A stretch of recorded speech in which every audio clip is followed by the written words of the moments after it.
Magandang hapon po mga guys. Ayan po. Andito po ako sa runway po ito ng Katarman. Ayan po. Doon po banda mga guys sa dulo, dagat na po yun. Ay, unang-una po muna, pasupport po muna sa aming pong founder, Kuya Val Santos Matubang, Ate Edna Vlogs and Kuya Rab. At sa aming pong kalingap, Joey the Great. At sa akin pong munting channel, Nympha TV. Sana pasupport po niyo mga guys. Dito po ako sa runway ngayon. Ayan po. Ayan po ang sitwasyon dito. Ayan po sa Katarman. Ayan. Airport terminal. Ay ano po. Sa runway po ito. Ayan po. Dinadaanan po ito ng mga sasakyan. No? Ang dami. Akala mo sa ano eh. Akala mo sa Maynila. Ayan po. Ang haba ng traffic. Ayan. Ito po kasi ay gate lang po ito mga guys.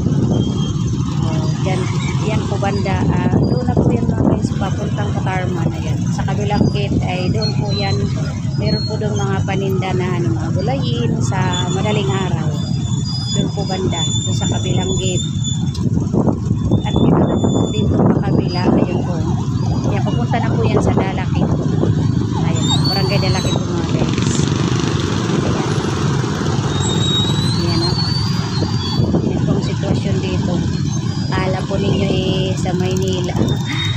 Ang haba ng traffic kayo, no? Paano kasi maliit lang po kasi medyo maliit lang po yung gate.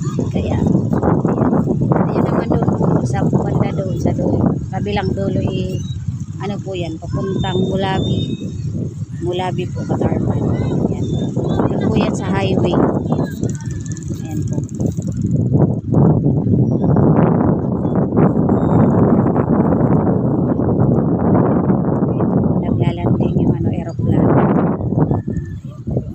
Pag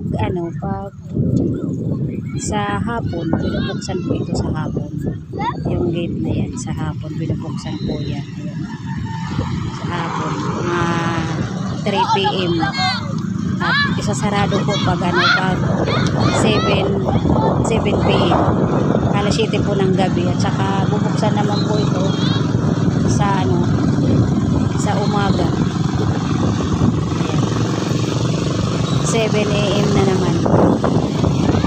Kasi ano po dito yung aeroplano lalanding.